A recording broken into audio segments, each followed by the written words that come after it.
Hello and welcome to The Way of the Lion Narnian Apologetics course. This is The Horse and His Boy. The Horse and His Boy is the fourth written and fifth published book.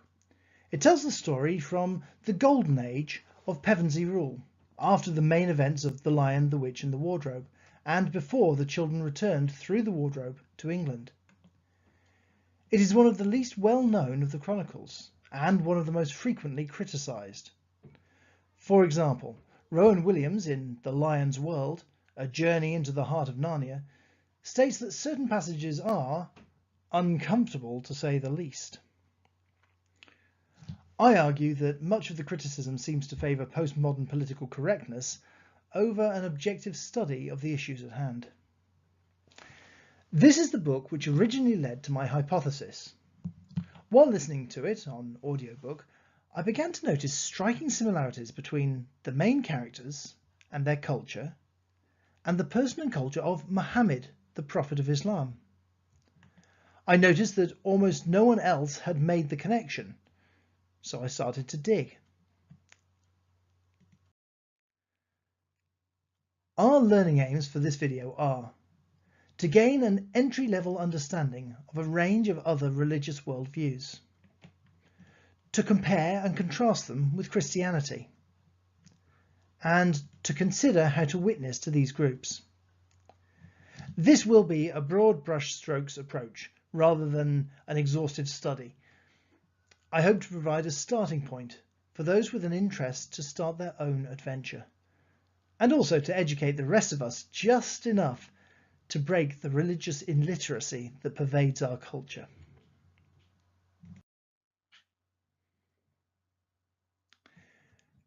Lewis was neither a syncretist nor a pluralist, yet his position on all faiths was that they contained a grain of truth.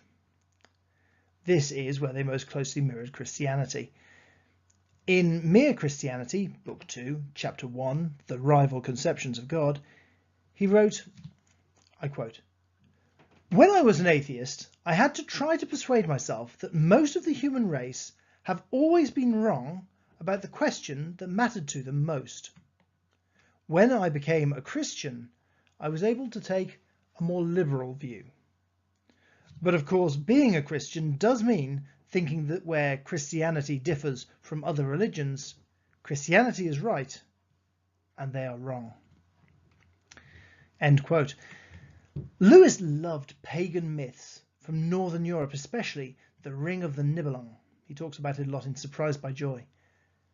It was by a liberal view of paganism that he was brought to understand that they contained some element of truth and ultimately to accept the Christian worldview as the one with most truth. With this positive perspective in mind, I propose that the apologetic typology that is addressed in Horse and His Boy is people of other faiths, notably, but not exclusively, Muslims. A common objection to Christianity from the agnostic quarter is a variety of, how can you know that your religion among the 4,200-ish world religions is the only correct one? This question sounds very disconcerting until you realise that these religions can be classified into faith families and legitimately dealt with en masse. World religions can usually be broken down into 3 or 4 broad categories: pantheism, polytheism, monotheism, and atheism. We will address each category in turn. In order to present Christ in the marketplace of ideas, we must first show sufficient respect to our listener by understanding their position. This can be done by asking rather than telling. For example, asking, "What do you believe about Jesus?" and listening to their response is a more helpful start to a conversation than, "So you believe Jesus was a prophet, rabbi, guru, avatar, meatball, then?" The last was for pastafarians who believe in the flying spaghetti monster.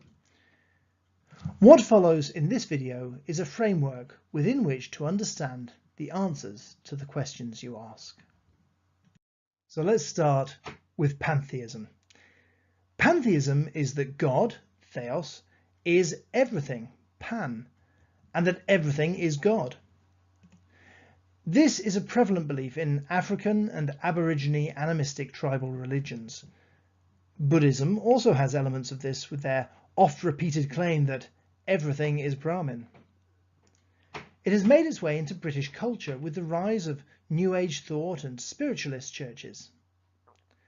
Many aspects of this are quite beautiful and often have adherents who are committed to peace and harmony to an inspiring degree.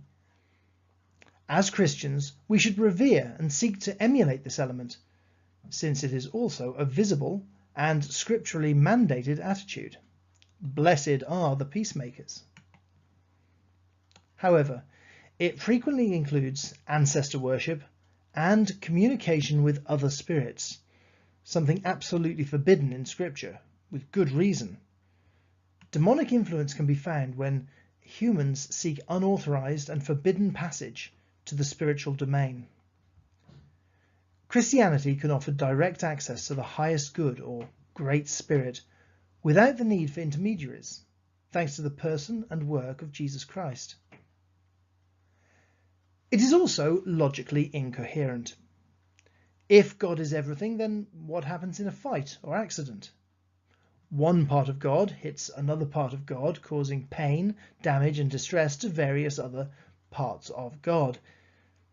This all seems a little too abstract to hold faith under examination.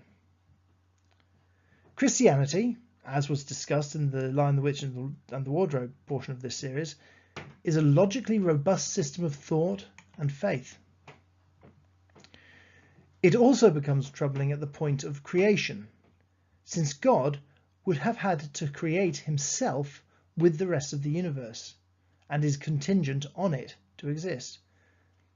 This is not the infinite, eternal, self-sufficient, greatest conceivable being of Christian theology.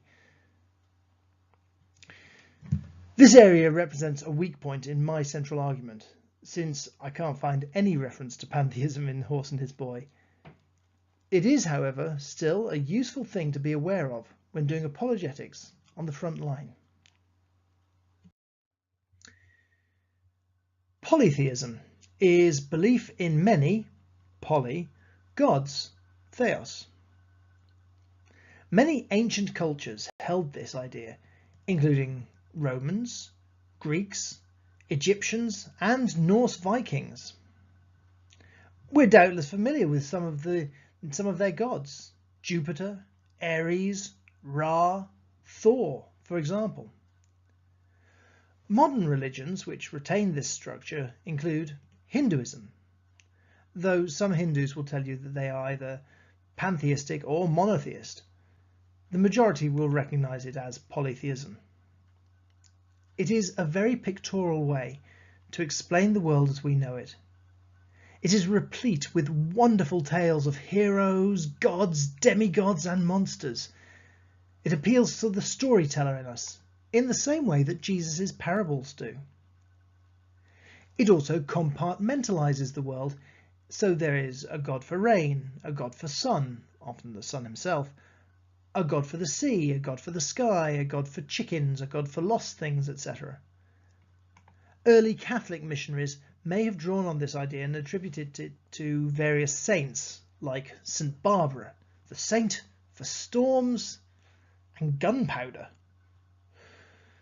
Theologically savvy Catholics are careful to say that they pray with the saints rather than to them. But I think it was a confusing innovation that caused more harm than good. Within Christianity, we do not have to be concerned about appeasing a variety of capricious gods who bear a disturbing resemblance to ourselves,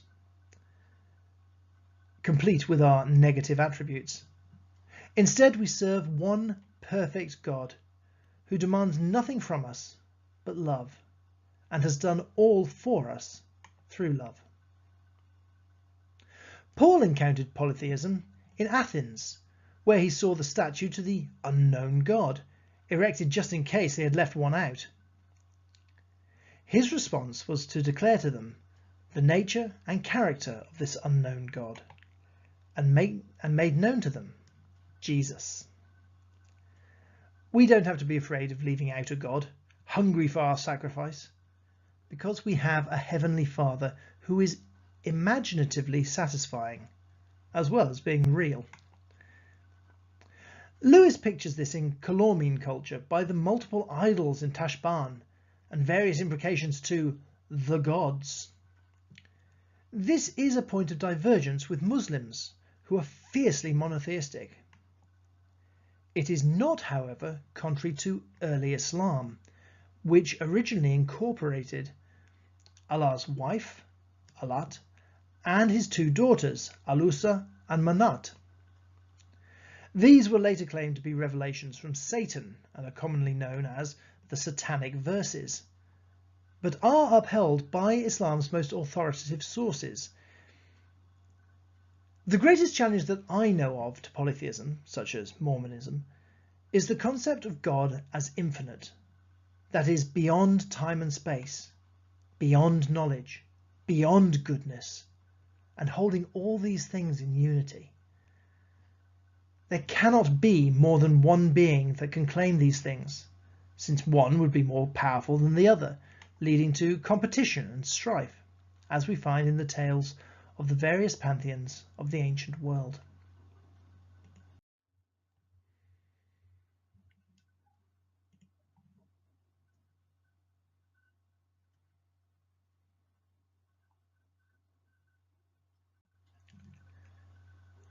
Monotheism.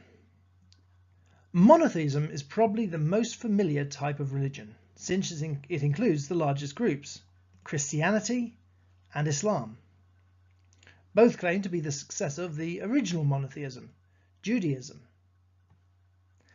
As the name suggests, it is belief in one, mono, God, theos, usually defined as the greatest conceivable being. When Judaism recognizably arose in the time of Abraham, this was entirely countercultural. Today, it is the predominant view of mankind, and we take it for granted. But when Abraham disdained the pantheon of his hometown of Ur and set off to follow the revelations of Yahweh, this was a completely new concept and the reverse of everything his family of idol makers believed. Monotheism is a more complex theory than pan or polytheism, since it cannot be derived from looking at discrete areas of creation, such as nature or ourselves, but is a grand unified theory connecting all things while recognizing them as individual. In the Narnian paradigm, this would be Aslanism, as opposed to Calormene idolatry. Like Judaism and Christianity, Narnia recognizes a plurality of person within the Godhead, Aslan being described as the son of the emperor across the sea. In Christianity, this is the Trinity, a complex but compelling model with enormous explanatory power and scope, but difficult to grasp. Indeed, this is one thing that makes it more likely. I quote from Letters to Malcolm, chiefly on prayer, number 14. Bemused and besotted as we are, we still dimly know at heart that nothing which is at all times and in every way agreeable to us can have objective reality. It is of the very nature of the real that it should have sharp corners and rough edges, that it should be resistant, should be itself. End quote. Islam, by contrast, is violently monolithic, with death and hell being prescribed for anyone even suggesting that Allah have partners or a plurality of personhood, the sin of shirk. Much of the Calormene disdain for Narnia is bred of misunderstanding and mischaracterizing Aslan. I suggest that adherents of other faiths should, of first priority, be sought to be understood and helped to understand our position. Bad and wrong ideas are not countered by suppression, but by competing with better ideas. More speech, not less, is the answer to the proliferation of bad ideas. This counts for hate speech as well as contradicting religious or philosophical viewpoints.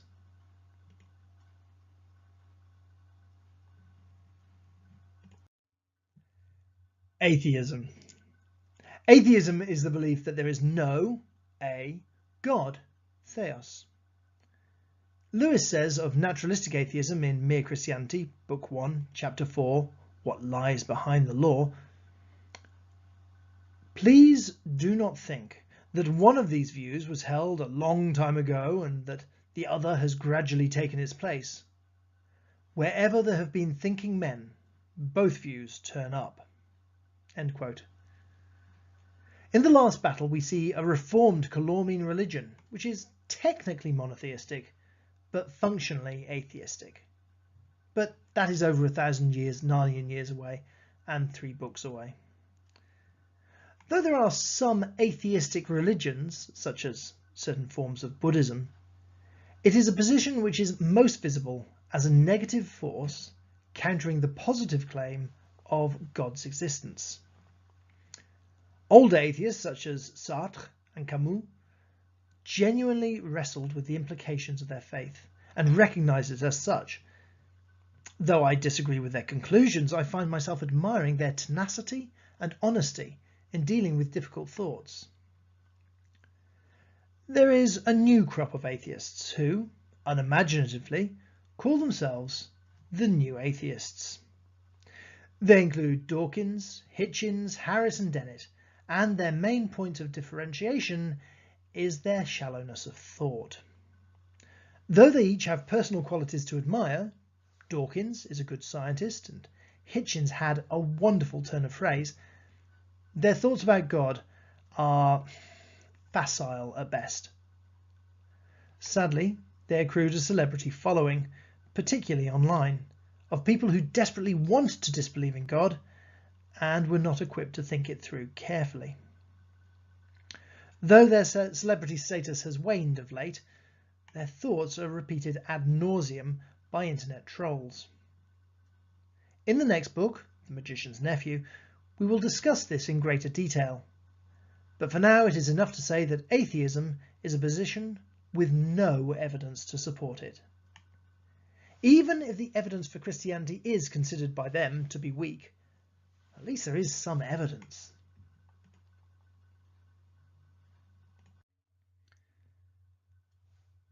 Let's apply this to real life. When holding Calormene worship up to Islamic reality, we find many instructional journeys. These are some of the journeys we can invite friends from other religions to take with us, and trust Aslan to take his part, as he has in our own lives. I will focus on 3 journeys: slavery to freedom, pride to humility, and error to truth. Firstly, the journey from Calormene to Narnia is a flee from slavery into freedom. Shasta is treated as a slave by his foster father Ashish and was being sold into further slavery to the Takan. Bree and Hwin were captured and kept as slaves, and Aravis was being married against her will to a man much older than her to be treated as a chattel. Calormene is identified by King Lune as the land of slaves and tyrants. All of them dream of and legitimately hope for a better life in the north. Christianity can offer true freedom in a way that nothing else in the world can. Jesus said in John 8:31-36, "If you hold to my teaching, you are really my disciples. Then you will know the truth, and the truth will set you free." They answered him, "We are Abraham's descendants and have never been slaves of anyone. How can you say that we shall be set free?" Jesus replied, "Very truly, I tell you, everyone who sins is a slave to sin. Now, a slave has no permanent place in the family, but a son belongs to it forever. So, if the Son sets you free, you will be free indeed. This remarkable claim is unique to Christianity and can be offered to people entrapped in other religions that they may not like but cannot be free of.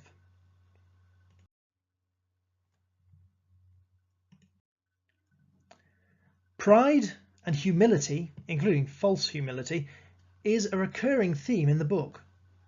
Lewis had a clear view of what pride could do to a human soul and discussed it with enormous clarity in Mere Christianity, Book 3, Chapter 8, The Great Sin.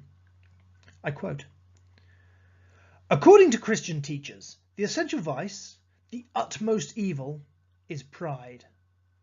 Unchastity, anger, greed, drunkenness, and all that are mere flea bites in comparison. It was through pride that the devil became the devil.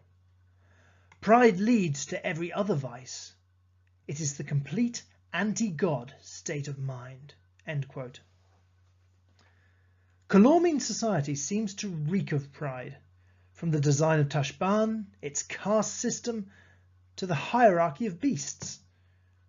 Bree is certainly tainted by it, and is rebuked by Aslan in chapter 14, how Bree became a wiser horse. "Now, Bree," he said, "you poor, proud, frightened horse, draw near. Nearer still, my son. Do not dare not to dare." Rabadash is consumed by it. Aravis snubs Shasta because of it, and even Shasta has enough pride to feel snubbed. This is contrasted by the description of the Narnian party in chapter 4. Shasta falls in with the Narnians. It was quite unlike any other party they had seen that day. The crier who went before it shouting, "Way, way," was the only Calormene in it. And there was no litter. Everyone was on foot. There were about half a dozen men, and Shasta had never seen anyone like them before. They were not dressed like men of Calormen. Most of them had legs bare to the knee.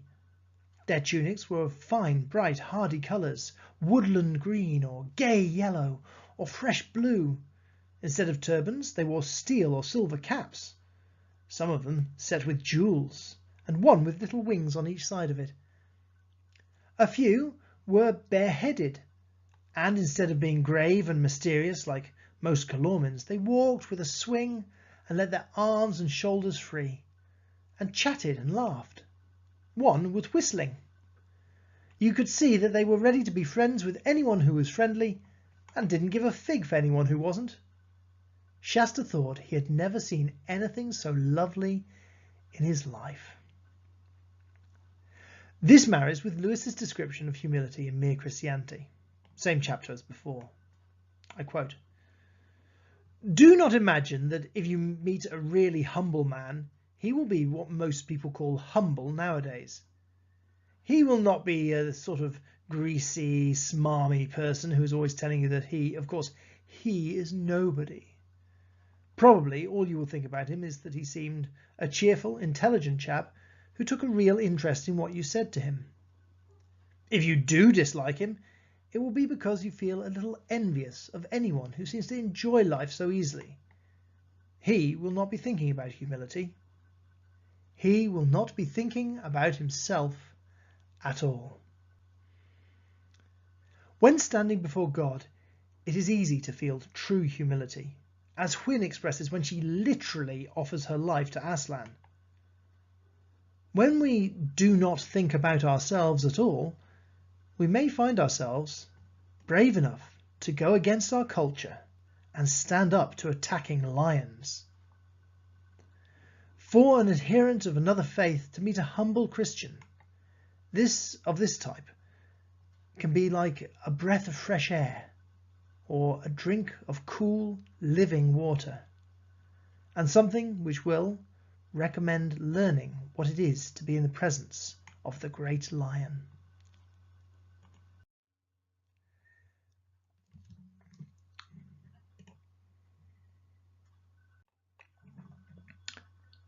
The secret conversation between Rabadash and the Tisrog shows that the Calormenes didn't understand the significance of the events of Lion the Witch and the Wardrobe.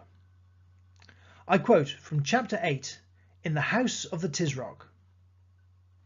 "I will never believe that so great an alteration and the killing of the old enchantress were effected without the aid of strong magic. And such things are to be expected in that land which is chiefly inhabited by demons in the shape of beasts that talk like men, and monsters that are half man and half beast.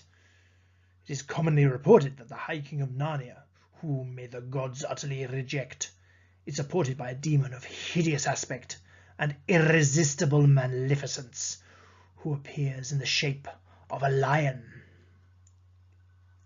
End quote. Bree also didn't understand Aslan's nature, using words which resemble those which anti-Christian apologists use when bringing the humanity of Christ into question. "No doubt," continued Bree, "when they speak of him as a lion, they only mean he is as strong as a lion, or, to our enemies, of course, as fierce as a lion, or something of that kind. Even a little girl like you, Aravis, must see that it would be quite absurd to suppose he is a real lion. Indeed, it would be disrespectful. If he was a lion, he'd have to be a beast, just like the rest of us. Why," and here Bree began to laugh, "if he was a lion, he'd have 4 paws and a tail and whiskers. Ow! Ooh, ooh, help!" For just as he said the word whiskers, one of Aslan's had actually tickled his ear. Bree shot away like an arrow to the other side of the enclosure, and there turned. The wall was too high for him to jump, and he could fly no farther. Aravis and Hwyn both started back. There was about a second of intense silence. I have tried to express my conviction that we should first and foremost seek to understand candidates' positions and not assume or pretend that we know what they believe. The other side of that coin is that we present an accurate picture of Christ and Christianity to achieve a state of mutual understanding from which reasonable dialogue can proceed. There are many who, like the Tisrog, have a faulty or false picture of what Christians believe or what the Bible says or is. Many objections against the faith are therefore straw man objections, which destroy nothing but a mythical and inaccurate caricature of Christianity. We have dealt with straw man fallacies in earlier videos, but in the case of people from anti-Christian cultures, insulated as they are from Christian truth and evidence, we must extend more grace than to Western atheists who have all the facts at their fingertips.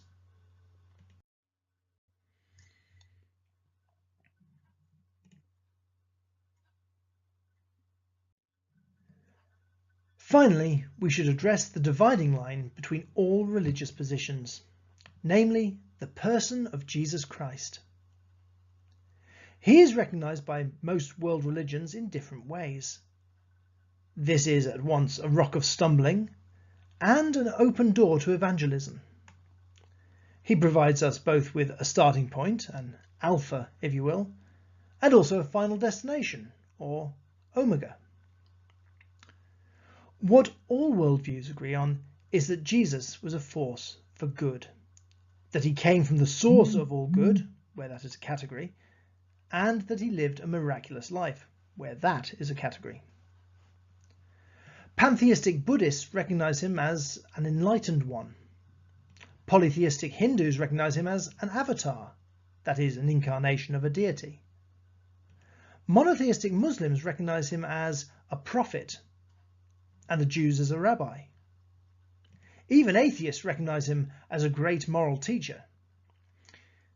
To this last, Lewis responded strongly and famously in Mere Christianity, Book 1, Chapter 3.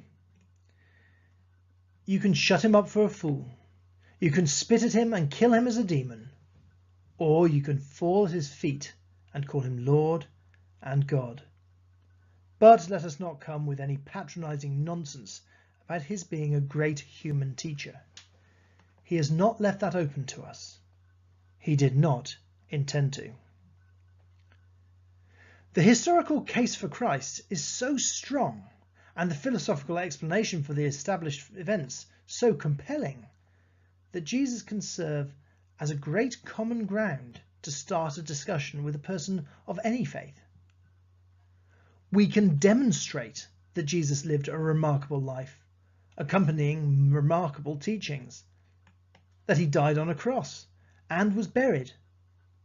We can show that the same tomb was found to be empty, and something happened to his followers to change them from a frightened and disillusioned group to a powerful, passionate and fearless team. We can point to the eyewitness and personal testimony that the catalyst for this change was the appearance of the risen Christ.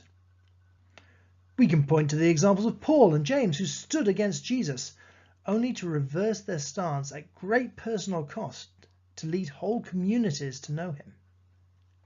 We can demonstrate that Jesus didn't claim to be a demiurge or Greco-Roman type God, but rather the Jewish monotheistic greatest conceivable being, and that his resurrection is convincingly explained by this claim. Since the person of Jesus is so deeply revered in so many ways by so many faiths, there will be less resistance to this kind of message than one attacking Ganesh, Guru Gobind Singh, or Mohammed. So our task is to fix our and our friends' eyes upon Jesus.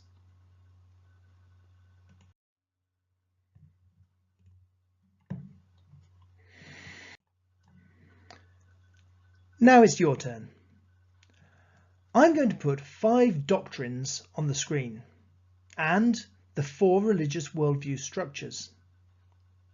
Can you match which go with which, and suggest a way to challenge them with the Christian worldview? Press pause now.